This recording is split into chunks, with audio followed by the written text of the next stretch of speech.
Sa mundo ngayon, napakaraming love experts. Maraming nagsasabi kung paano magmahal, maraming may kanya-kanyang opinion o definition ng tunay na pag-ibig. Pero ngayong Monday, Thursday, hindi opinion ang iniaalok sa atin ni Jesus, kundi ang mismong buhay niya bilang modelo ng pag-ibig.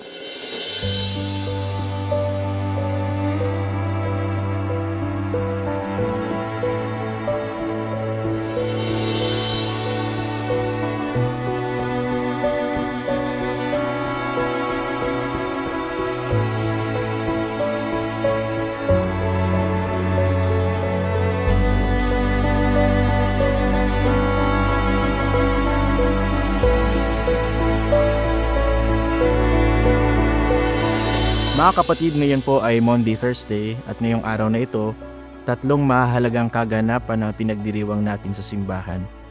Una, ang huling hapunan kung saan itinatag ang banal na Eucharistia. Pangalawa, ang pagkakatatag ng pagkapari. At pangatlo, ang washing of the feet. At ito po ang magiging sentro ng ating ebanghelyo ngayong araw at ating pagdinilayan.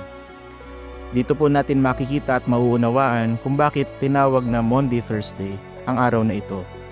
Dahil ang salitang Monday ay mula sa Latin na mandatum, nang ibig sabihin ay utos o mandato, ang utos na ibinigay ni Jesus pagkatapos ng washing of the feet.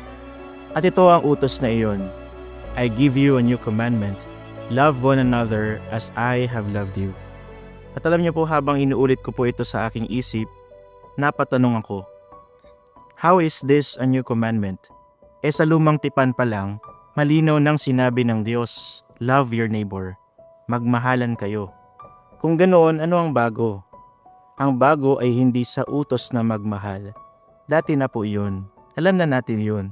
Ang bago ay nasa modelo ng pagmamahal, sa standard ng pagmamahal. Hindi na lang love one another as you love yourself, kundi love one another as I have loved you. As God loves us. Ito po ang bago. Ang standard ng pag-ibig ay hindi na lamang tayo. Si Jesus na ang standard o modelo ng pagmamahal, ng pag-ibig. At posible lang ito dahil sa bagong tipan, ang Diyos ay nagkatawang tao, nakipamayan sa atin, nakisalamuha sa atin at naging kapwa natin upang ipakita mismo kung paano magmahal. Kaya napakahalaga ng ebanghelyo natin ngayon, ang washing of the feet, na tanging si San Juan Evangelista lang ang nagkwento. Mapapaisip din tayo, bakit kaya mahalaga ito kay San Juan Evangelista at siya lang ang may version nito sa kanyang gospel? Siguro para sa kanya, ito ang paraan ni Jesus para maalala natin kung paano ang tunay na pag-ibig o pagmamahal. At ngayong araw, sa ating ebanghelyo, makikita natin paano ba umiibig ang Diyos. Makikita natin ito sa larawan ng paghuhugas ng paa. Kung titingnan natin mabuti, ang bawat galaw ni Jesus dito sa washing of the feet ay may kahulugan. At magsisimula tayo sa unang ginawa niya sa ating ebanghelyo.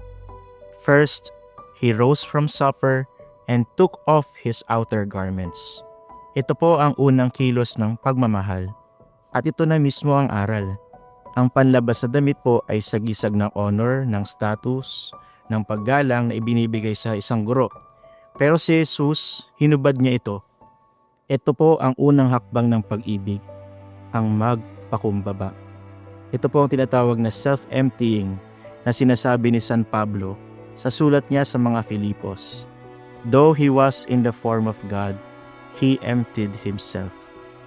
Bago siya magugas ng paa ng mga disipulo, bago niya ialay ang kanyang katawan na dugo, bago siya ipinako sa krus, ipinapaalala niya na ang Diyos, dahil sa kanyang pag-ibig sa tao, ay nagpakumbaba at bumaba upang abutin tayo.